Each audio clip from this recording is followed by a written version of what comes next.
Do you know one mode that really gets neglected on FIFA? The Player Manager Mode. And that's exactly what I'm going to be jumping into today. Now I had a goal. I had to pick any team from the bottom English league and get them to the Premier League. And obviously I chose Wrexham. First thing I done was made some purchases in the form of Jacobs. Mark my words, he has potential. And according to this, so do I. Nice. Now I haven't actually played the manager mode before, but I really like the idea of just standing on the touchline and just watching. I was managing. Not very well though, as we ended in a 1-1, the next game was 4-4, and the next game was... I wasn't happy with that one either, let's just say that. After this, I made the impulsive decision to replace everyone over the ages of 26 with a new youth start. I was planning on revamping the team with a bunch of youngsters that I could handcraft into something I wanted. Sorry, Ryan. Now there was a lot of back and forth. It might not look like it here, but it took 3 hours for me to finally get the players that I wanted. Wrexham do not have a budget I'm proud of. I scraped to save every penny.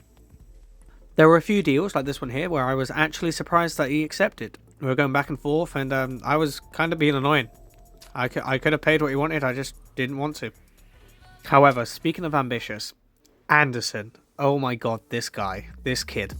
Now, apart from me needing to argue with the guy saying that he can't sit on bench the entire season and he actually needs to play a game, he is a 50 rated goalkeeper who is 16 years old, right? He has a lot of potential, but he's just really lazy.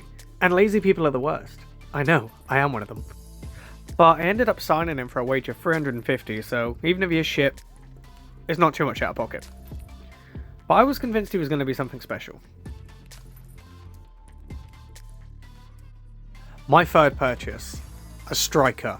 I now have a goalkeeper, a winger, and a striker. My goal here was to sell everyone over the ages of 26 and replace them with people between the ages of 16 to 18 who I could handcraft into players, and then by the time they reach 26, they should go for a couple of million. Now that was a good long-term plan, but in current day, we're suffering. I then brought in every single person with a potential higher than 90, and after around about 17 to 20 embarrassing defeats, we finally got some W's. Now I replaced the original lineup with kids whose ratings were 50 and 60, so it took a while for their skill to grow, but eventually it did. So finally we were going up the league table. Slowly, but we were getting up there.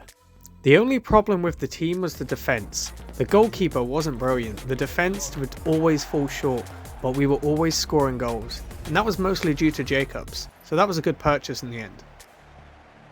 Most games would start off really strong, score 1 or 2 goals, and then it would kind of just slow down and it would end that way. One thing I did notice was everyone scoring was a purchase I made, so I was quite proud of that. The problem is, I was overspending, and Wrexham didn't like that, so I was always keeping an eye out for other jobs, just in case they sacked me. But we were top of most trophies, and we were climbing up the leaderboard, so I personally thought I was doing a good job. Now, I am hoping to turn these videos into a series to try and get my manager to the top of the Premier League. Might not be English, but right now I'm aiming for the English Premier League. So this is kind of like a unique idea I've had for a while, I've wanted to do, I haven't seen anyone else do it. You know, I've made a storyline for FIFA. And it started with Wrexham. And it's good now to see some goals being scored and to be able to give some positive responses in interviews. Jacobs was also scoring a ridiculous amount of goals at this point. Like, he was getting about 3 goals per game. I mean, my entire team were performing well, to be fair. The only ones with the low ratings were the defenders who didn't have much to do and the goalkeeper who was maybe 17. So I got to work just loaning out all the youths and getting someone else to do my hard work for me. Then the absolutely outrageous happened. Wrexham terminated my contract. I mean, the utter audacity. There was also only one offer that was made, so I didn't really have a lot of other places to go. I signed it, and I left Wrexham. However, if I was leaving, I was going to be petty about it. Now, I was looking at the current team for Crew, and not only were they not half bad, but they were actually very cocky goal scorers, and I kind of rated this team over Wrexham. I then had a sneaky behind closed doors meeting with Jacobs. It took 0 persuasion whatsoever. Jacobs was happy to join me. I was starting to realise it wasn't Wrexham I was liking, it was the team I was building, and there was no reason whatsoever that I couldn't just build that team here. Now with Jacobs back on my team, that really looked like a possibility. However, I had just got Wrexham, an incredibly powerful youth squad that is only going to go up in value and skill, so I was still very salty on the fact that they fired me.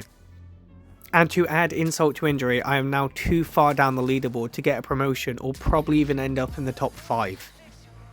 I also had no games against Wrexham for the rest of the season, so I couldn't actually get payback that way. All I could do was try and finish above them in the leaderboard. Now that definitely seemed possible. This new team were just talented goal scorers. They did not let me down. They had the positive goal scoring record of Wrexham, but also managed to keep clean sheets most of the time.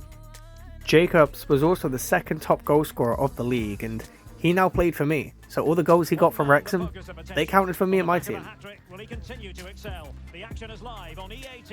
We went on an absolute winning spree until eventually my luck ran out and we ended up with the L's again. However, I was focused on that leaderboard right now. I just wanted to finish above Wrexham.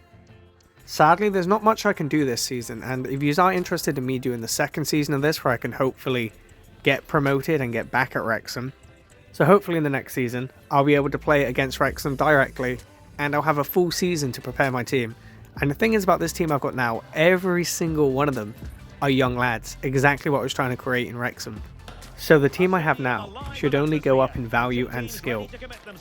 I think a full season with this team, being able to make the transfers I need, as well as just training up the players I've got now, I could actually be a contender for the top 3. Mark my words, if this does get turned into a series because people like it, I will reach the Premier League. I will be a Premier League manager. But right now, all I could do is just stand at the sideline and just watch as, yes, we got the victories, but it was never going to be enough points to get us where we needed to go. And that was incredibly painful. We did have a lot of small victories though, and by small victories I mean Vincent Jacobs actually got the golden boot. He's the top goal scorer of the league. I then went to our youth squad, got every single one of the players promoted, and put them all on loan. In a year or two, they'll come back, still very young, but with a lot higher level. I'm playing the long game, remember. So I must have done about 10 or 11 walk of shames with all these players, and they'll come back. Most of them were just loans.